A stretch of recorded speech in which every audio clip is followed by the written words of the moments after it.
finally. Are you with Grayson Security? I've been trying to get a hold... No. You wouldn't happen to have a helicopter, would you? Of course not.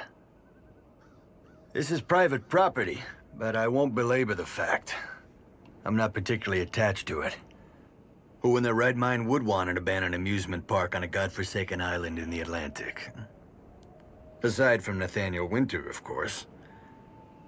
Yeah, that Nathaniel Winter. Millionaire. Mogul. Also, as it turns out, theme park tycoon. Nathaniel brought me up here during construction. And even then, there were accidents. Workers falling to their deaths. Equipment malfunctioning as soon as it was turned on. Strange whispers at night, according to the crew, coming from the rides themselves. But he was a stubborn son of a bitch, my father. The park opened against all odds right on schedule. Whole island showed up for the ribbon cutting. But the accidents continued. A roller coaster derailed, killing a family of 3. A 10-year-old kid was found, dismembered, behind the cotton candy stand. An employee in a chipmunk costume went berserk, stabbing 2 teenagers in the eye. By 1980, Nathaniel was forced to shut it all down. There were investigations. It was all over the papers. So he closed up shop. Stayed behind while my mother and I went back to Boston. Never saw the son of a bitch again. I remember Nathaniel telling me once, after the bumper cars crushed one of the engineers, that this was all par for the course. Great deeds require great sacrifice, he said. Next time I saw my father, he was in a casket. He outlived everyone and left me nothing of his fortune. Except... I don't want his money. And I didn't ask for the park, neither. All I want is answers. You can say a lot about Nathaniel Winter, but he never made a bad investment or a rash decision. So why in God's name did he build this park? I've heard them. At night. The rides? They do whisper.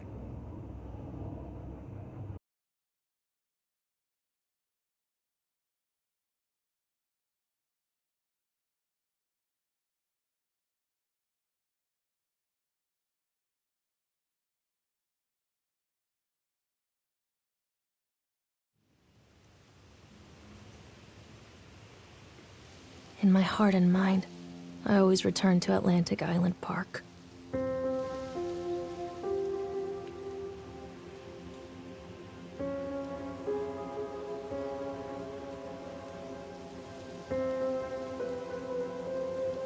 Where's Mr. Bear? I haven't seen Mr. Bear, Callum.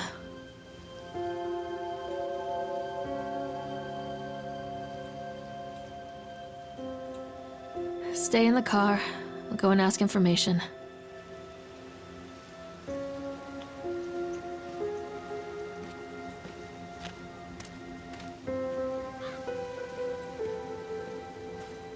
Attention, patrons. The park is now closed.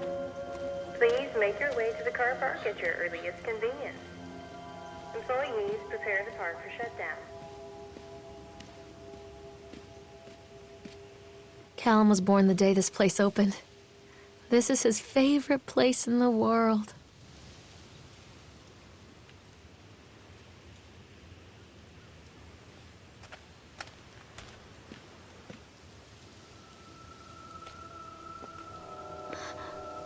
What?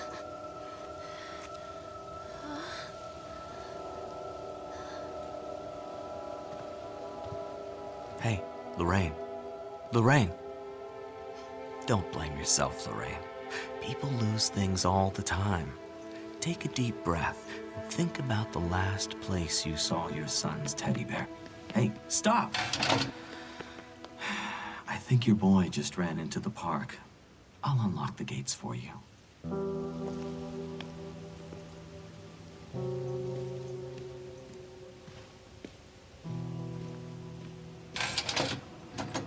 Callum, where are you going?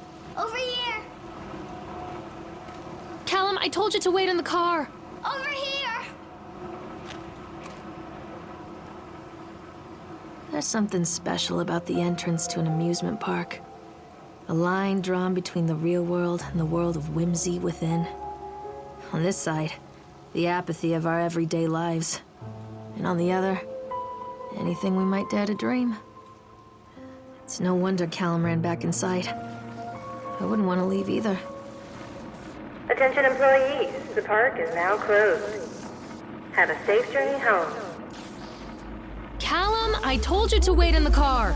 Catch me, Mommy!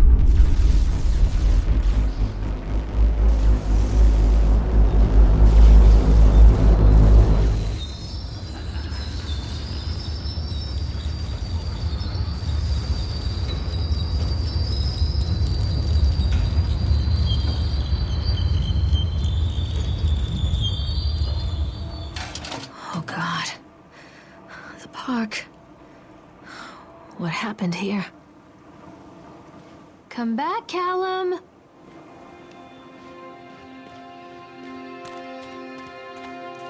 You can't catch me.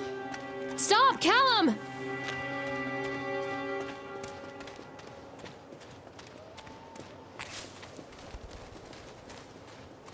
Wait, Callum!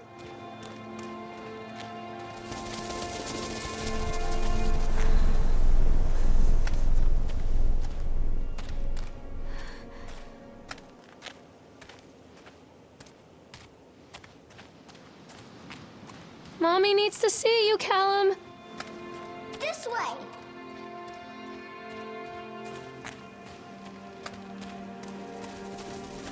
Stop! Callum! Come on, Mommy. I think this belongs to Callum.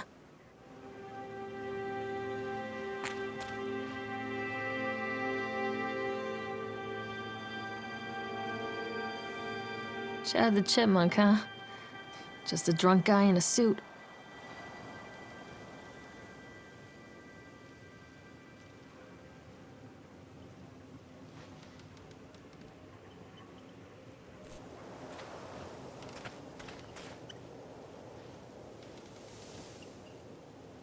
What is this about?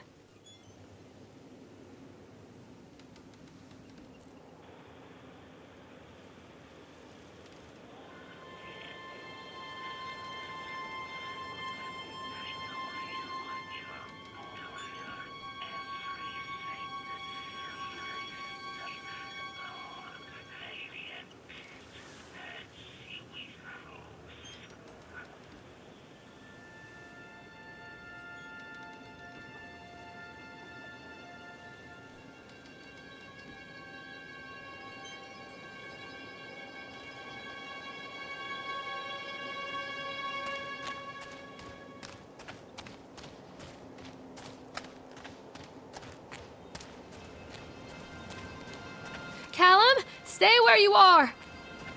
This way, Mommy. Callum, stay where you are!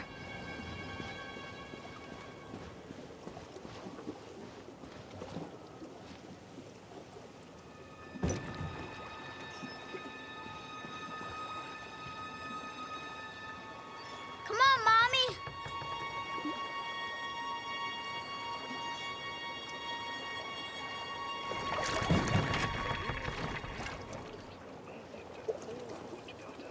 His wife and his two children, a boy named Hansel and a girl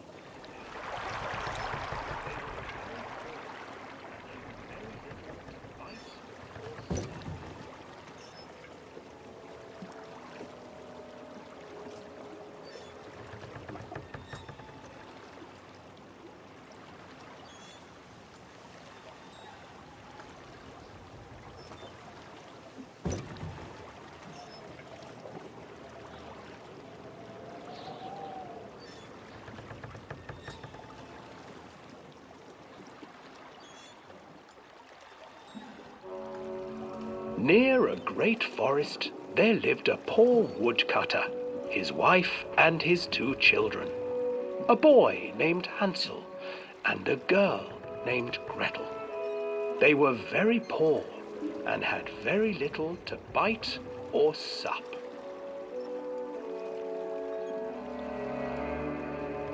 "What will become of us?" the woodcutter asked his wife one night. "I tell you what, husband, we will take the children into the thickest part of the forest tomorrow and abandon them there." "No, my wife, I cannot do that," said the man. "Then we will all four starve, you fool." Hansel and Gretel overheard their parents talking, and Gretel began to weep. "Do not fret, Gretel," Hansel said. He crept out of the hut and gathered white stones from the ground to fill his pockets.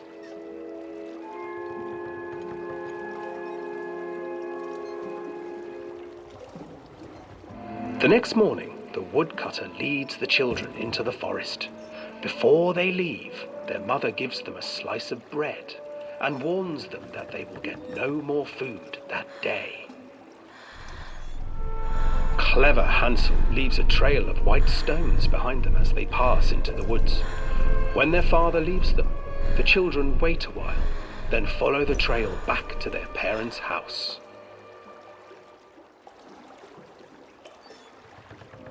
After receiving a thorough scolding from their parents for getting lost in the woods, the children are sent to bed without any supper.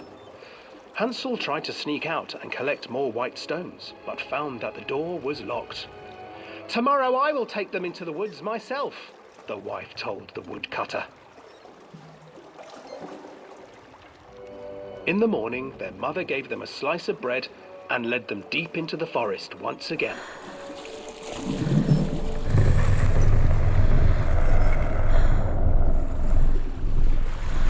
Hansel broke his bread into pieces and left a trail of breadcrumbs to lead them safely home. But hungry-eyed birds snatched up the breadcrumbs and his trail was destroyed.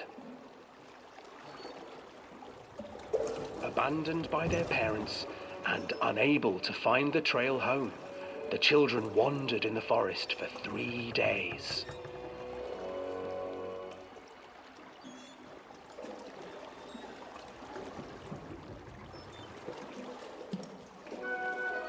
The children stumbled into a clearing with an exceedingly strange house. Its walls were made of gingerbread, and its windows were panes of clear sugar. Hansel, desperately hungry, ran forward and began to nibble on the walls.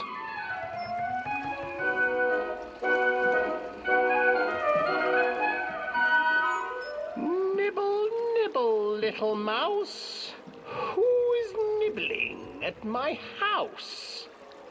An old woman emerged from the house, sniffing the air and peering around with cloudy eyes.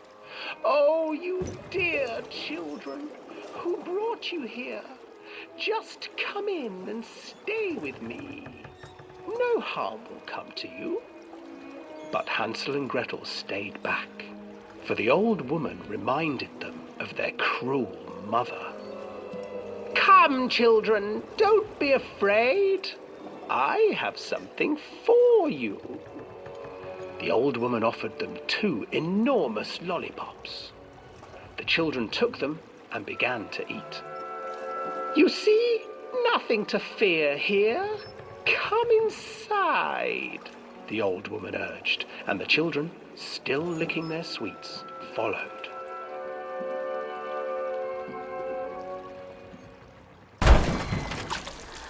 Once inside the house, the old woman changed. She stuffed Hansel into a cage and put Gretel to work, sweeping and cleaning her hut. "Your brother will make a good mouthful," the old witch told Gretel. "Once he is fattened up, I shall feast upon him."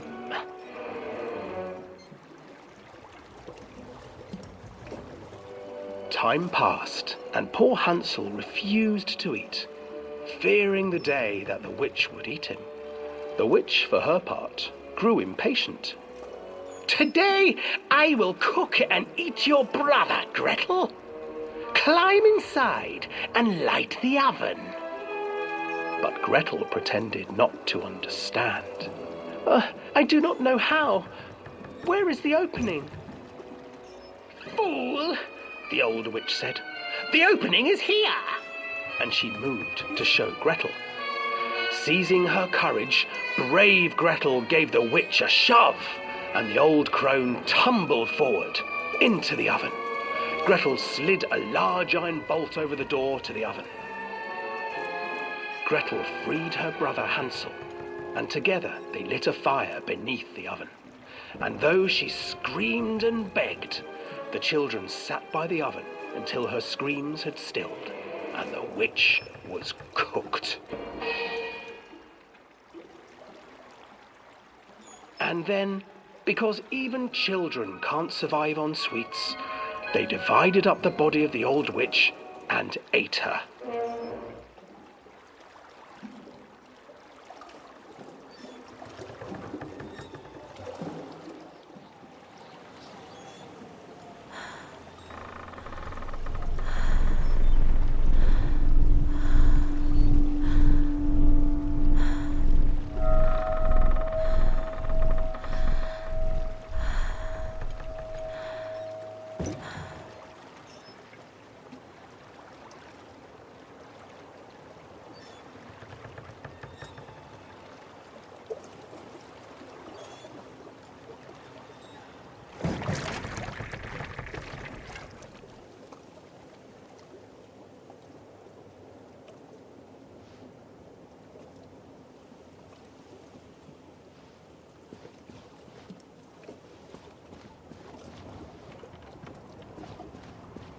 Hansel and Gretel. I used to read it to Callum when the electricity was shut off. Those poor children. The whole world against them. The forest, the birds, the old witch, even their own parents. I used to imagine that Callum and I were the kids in that story. Not mother and son, but brother and sister, hand in hand against the unkind world. We were always hungry, looking for our own house made of candy. Looking for the sweetness that could take the pain away. Hunger leads people to desperate, terrible places where the tree branches reach like claws.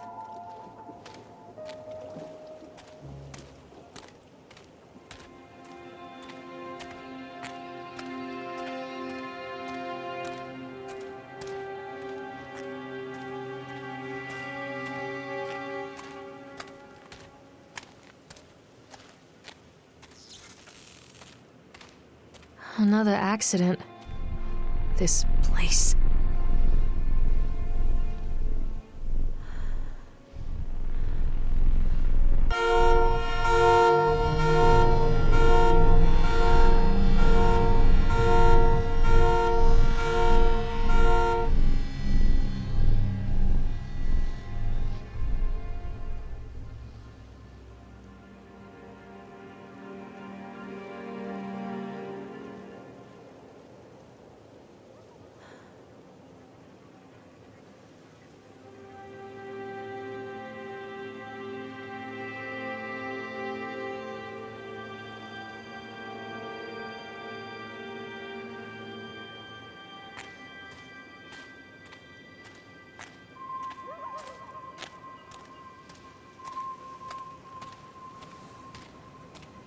Hello?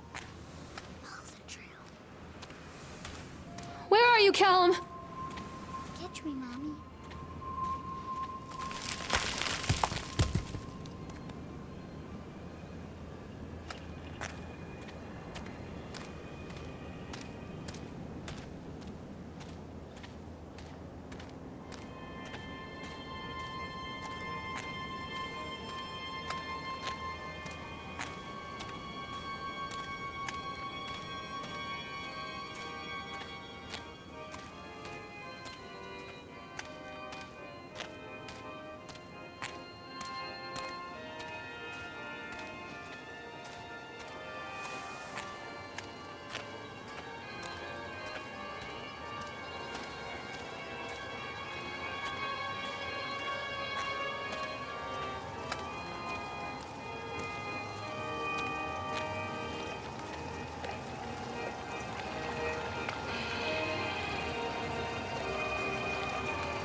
This old thing used to make the blood run to my head. Make me dizzy.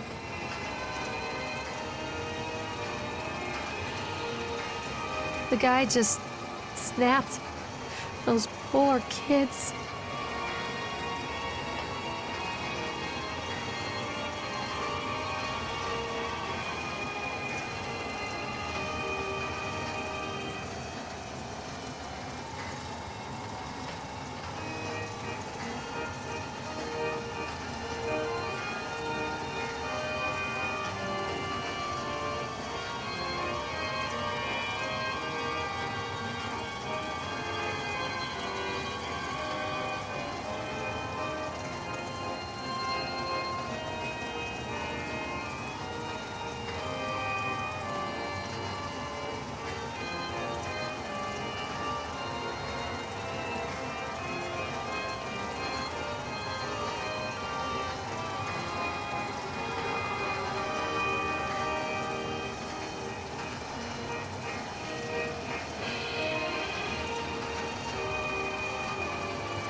I can't get on while it's moving.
Oh, I remember this.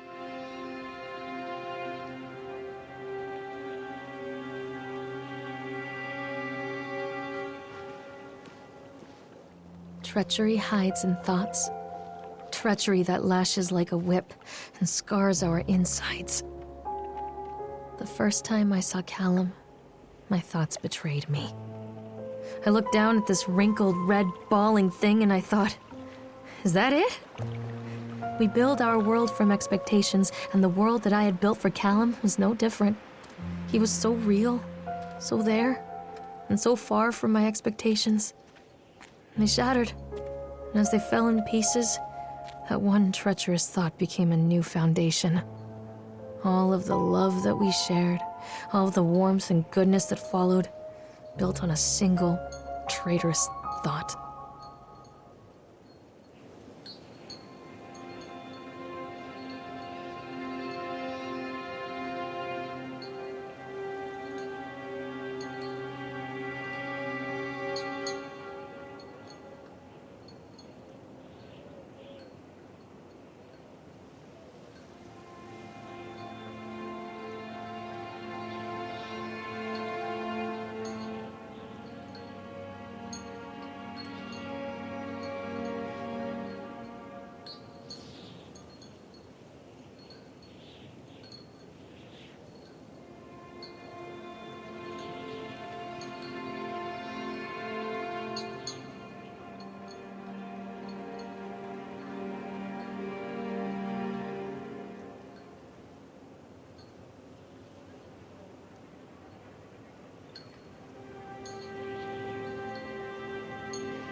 Where'd you go? Over here.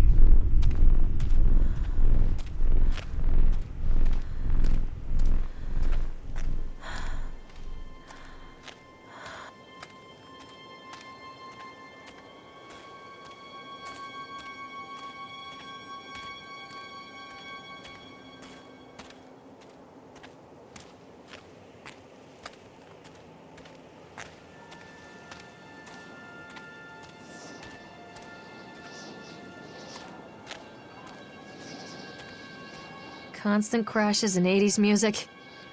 I guess it floats someone's boat.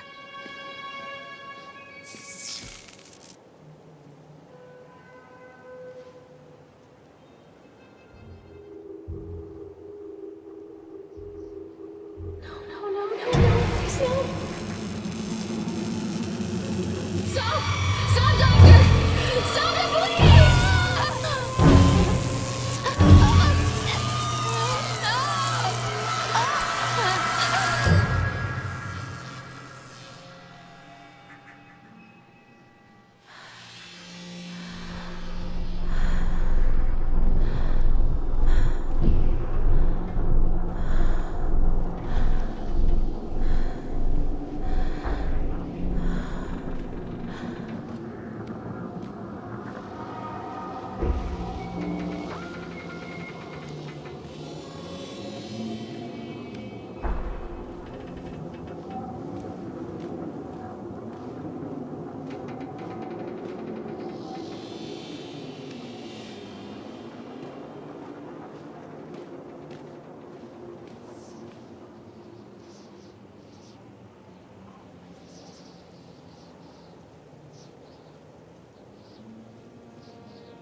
It's a matter of public record that I am a failure as a mother. Once, when Callum was very small, I left him asleep in the car while I ran an errand. Don't even remember what it was. When I came back, the sheriff was standing next to the car, watching my boy through the window. I didn't like what I saw in his eyes. Judgment. He wrote me the ticket without saying a word, just the scratch of his pen on the notepad. When he gave it to me, our eyes met. I know what you're going through. My daughter, Helen, she just gets some help. Help was a bolt of lightning. Help was 1,000 volts surging through my veins. Help is agony. I'd rather die. I wanted to scream. I'd rather you pulled your gun and shot me. But instead my mouth said, "Yes, Sheriff."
they're going to close this place down. Doesn't surprise me.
People come into your life for a reason. Dad used to say that before Mom ran off. After that, he mostly just drank. Things were different for Don and I. When we met, I was sweeping the floor at Susie's diner. He came in with some workers, but he didn't try to flirt or cop a feel like the others. He just ordered a coffee and sat there, watching me. When my shift was over, he offered to walk me home. I don't know how to describe that walk. We talked and laughed and eventually kissed. It felt like love. It felt like a fairy tale. I can't tell you if Callum was made that night or one of the ones that followed, but I think it has to be that night. That one perfect night. Don and I moved in together, but then, well, he died. According to the supervisor, his safety harness failed when he was working on the top of the Ferris wheel. Don was there one moment, and then gone. Sometimes people leave your life for no reason. I was 3 months pregnant with Callum. Fairy tale fucking over.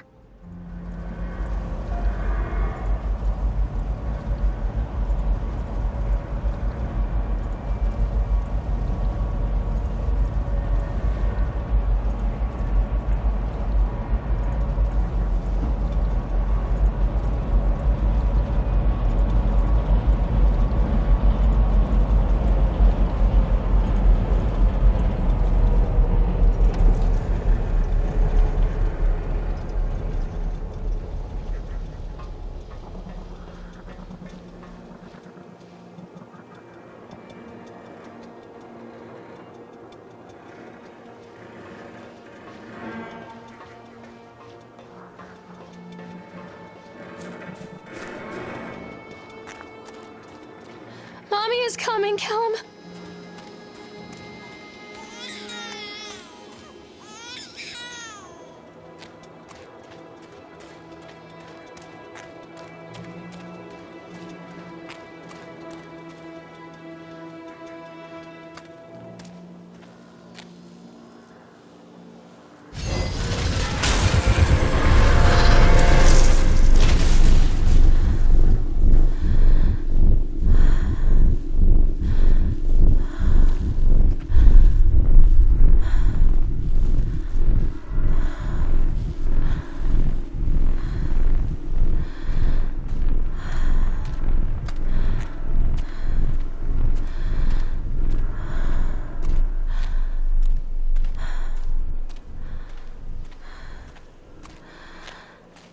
A lot of people idolize their children. You hear them talking about their kids and just the way they talk, their fucking voices make me want to vomit. My angel likes to read, and little Johnny is so good on the piano. Fuck those people! You give up 9 months of your life carrying them, you traumatize yourself giving birth to them, and then you spend the rest of your life as their slave. Wiping asses, mopping up piss, feeding them. Little life-sucking monsters who take and take and take until... we all go insane. Any parent who pretends otherwise is just dishonest. That's called choice supportive bias. I am honest. Callum really grinds my gears, and he owes me everything. Everything!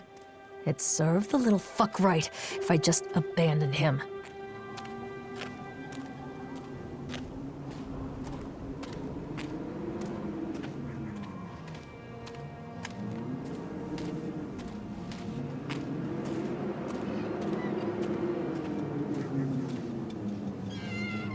I always wanted to ride this one. Never got around to do it before.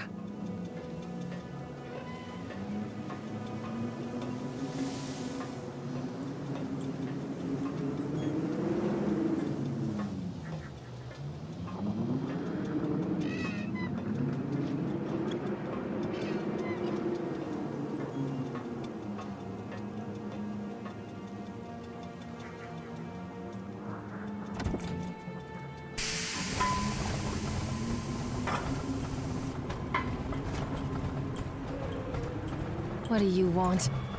We need to talk about Callum. What do you mean? What have you done to him? That's insulting. You and your boy are everything that this place doesn't want. The antithesis of what we stand for. Where is Callum? The poor child. He tried so hard to do what he was taught. He even left you a trail of breadcrumbs. But the park is just so hungry. Tell me where my son is. The witch has him now. Has both of you. No happy ending here, I'm afraid. Just leave me alone. Fool. You always were.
The witch awaits.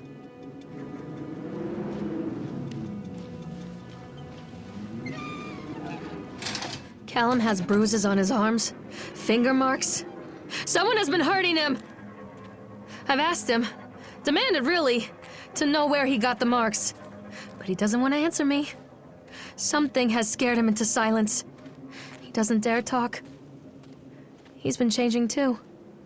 Something sinister lurks in the darkness behind his eyes. I catch him staring at me at odd moments. In the night, he tosses and turns and cries out words that I cannot understand. When I try to soothe him, he snaps and bites at my fingers. I think he wants to talk to me. I think he wants to tell me. But they are watching him every minute of every day. They are whispering to him in his sleep, changing him. They are taking my baby away from me. I can save him. There will be pain. But I love him, and in the end, he will understand why. The whole town was shocked by that one. Never found out who did it.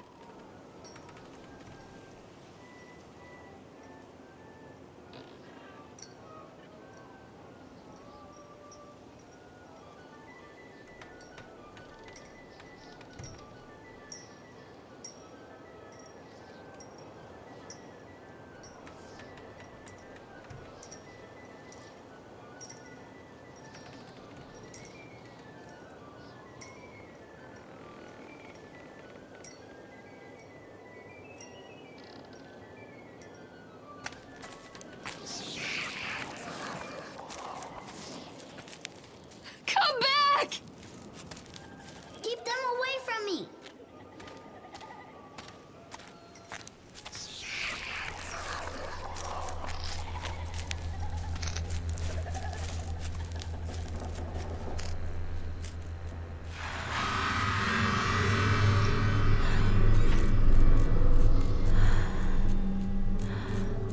Poor bastard. Who did this to him?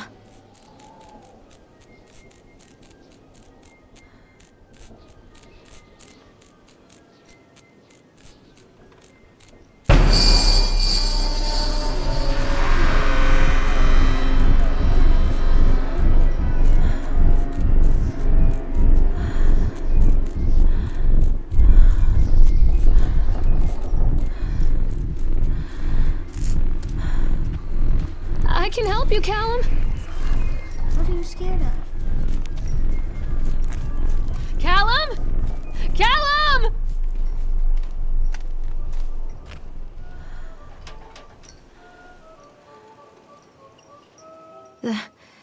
These are mine.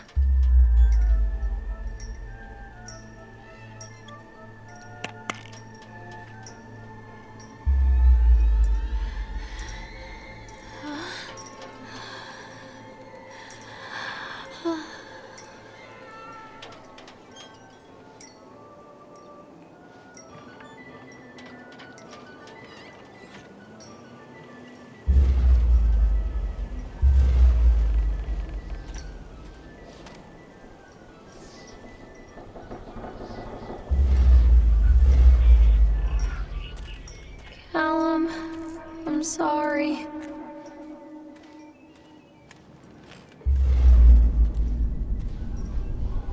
Don't touch me! Forgive me, Callum.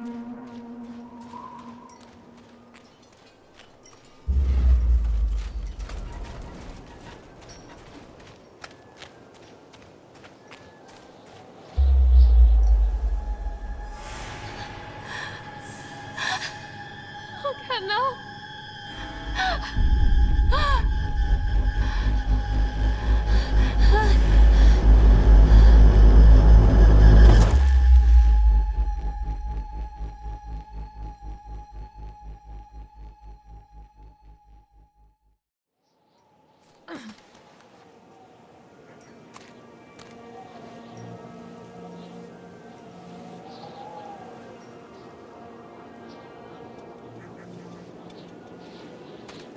The park is a collage of contradictions all of its own. Millions of people die every year in car crashes, and the park has little cars designed specifically to simulate that action. Hear the children scream with joy. In the sideshow alley, you can walk away with 15 cents worth of mass-produced Chinese teddy bears while a grinning carny pockets your hard-earned $5. And what secrets lie beneath the sullen waters of the lake? The tears of jilted lovers, the soiled condoms of illicit affairs, the clotted blood of the lonely suicide. And the face of the witch looms over it all. I've always despised her toothy grin and warty nose. I hate that sparkle in her weathered, watchful eyes. I think Callum is waiting for me. Inside.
I'm a horrible mother.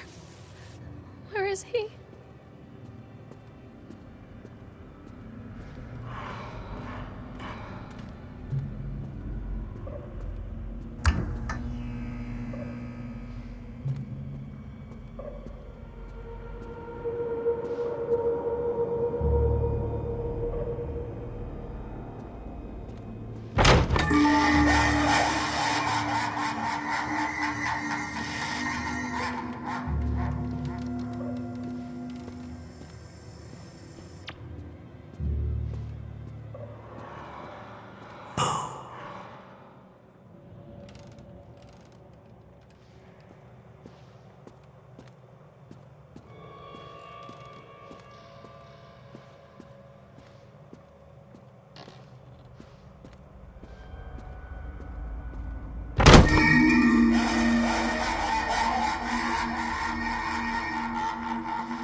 One little duck went out one day. Where is my boy?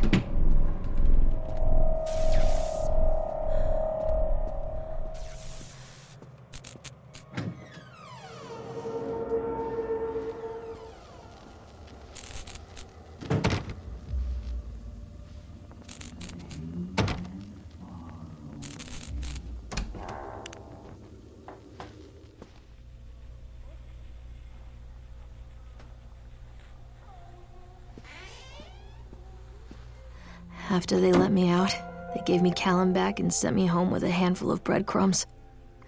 Home, bittersweet home. I barely recognized it. Where there had been color and light, there were shadows and regrets. Where there had been warmth, there was a bone-deep coldness that never went away. I tried my hardest to keep the ghosts at bay. Don, watching from the dusty corners while I tried to teach his son to read. My father, coldly assessing me and finding me lacking. I devoted myself to Callum and did the things that they told me. It will get better, they said. Every day will be a little better than the last. I'm in the woods now, lost and afraid. Things never got any better.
Leave me alone.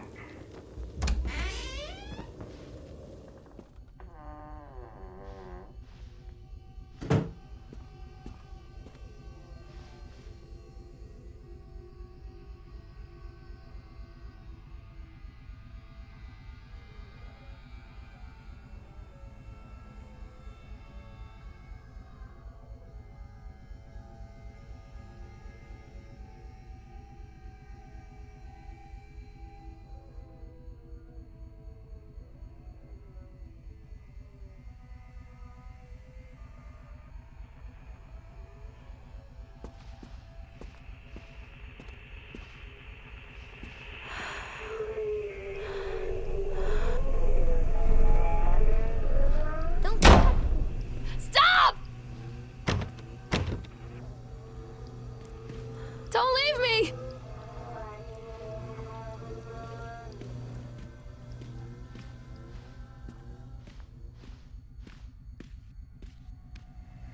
One little duck went out one day Don't make me look at it. over the hills and far away. Mother duck said quack, quack, quack, quack. But no little ducks came back.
Show yourself?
God, oh God, oh God, oh God, oh God, oh God, oh God.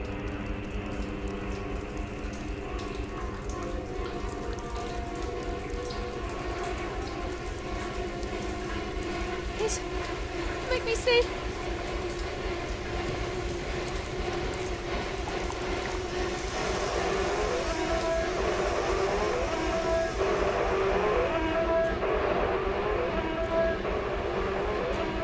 Give it to me!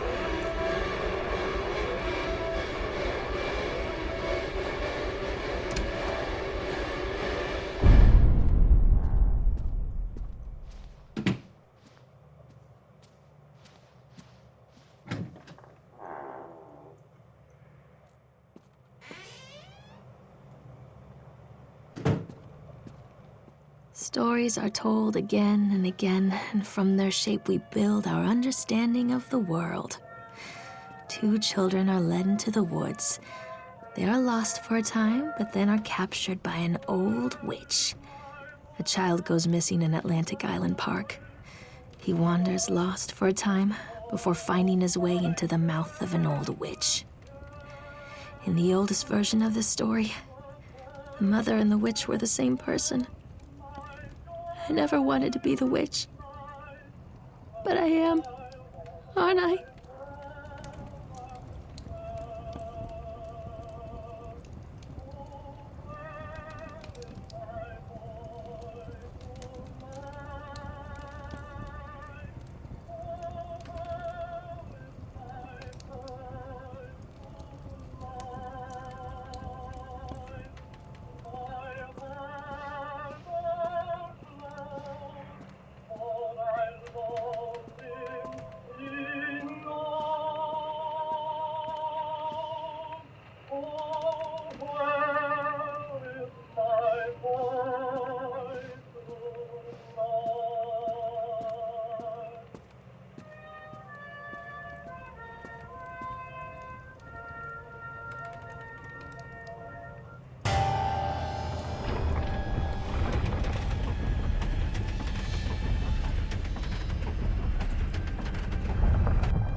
Leave me alone!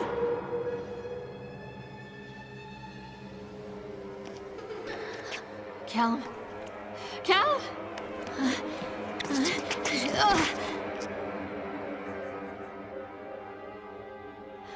Callum. Callum. Callum!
Hey, Lorraine.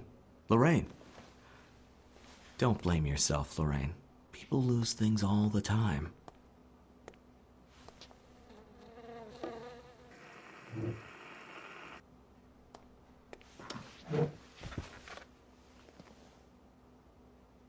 Take a deep breath and think about the last place you saw your son.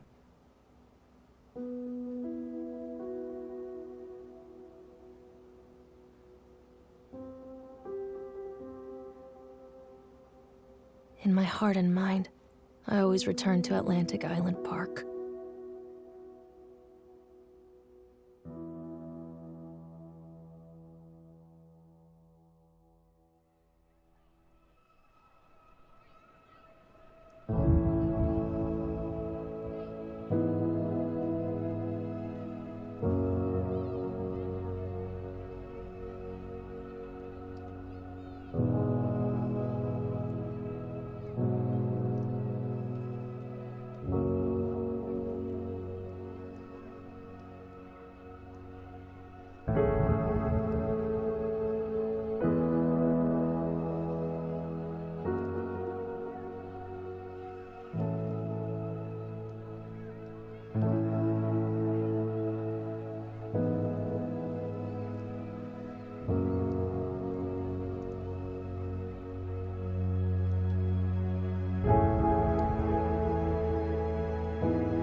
The hell is it? I know I left it right. Oh, God, the stench. To my son, Nicholas James Winter, blah, blah, blah. Where is it? I leave my masterpiece, the Atlantic Island Park, to be restored according to my original plans? What fucking plans, Dad? How did it go? Don't tell me. I'm not blind or deaf. I don't believe it's a coincidence those things are drawn to the rides. The fog came the day we got here. I was supposed to fly in, but the airport was closed, so we drove all the way up from Portland. Less than an hour later, it rolled in like an avalanche. Wahid here decided to stay in the car. I headed for the highest place I could find. I didn't think of it at the time, what with those animals at my feet. But it's weird that the wheel's still working after all this time. I can't imagine the power's still on. At least not the electrical power. But that's not what this place runs on, is it? He stayed behind, my father, Nathaniel Winter, when everyone else left. And not because he didn't have anything else. He had his empire, his money, my mother. He had me. But this is the only thing he wanted. It kept him alive for over a century. It gave him power. I'm still not convinced he's not here, Somewhere, feeding on the ghosts of lost children like some kind of bogeyman. What the hell are you looking at? This is private property, you know.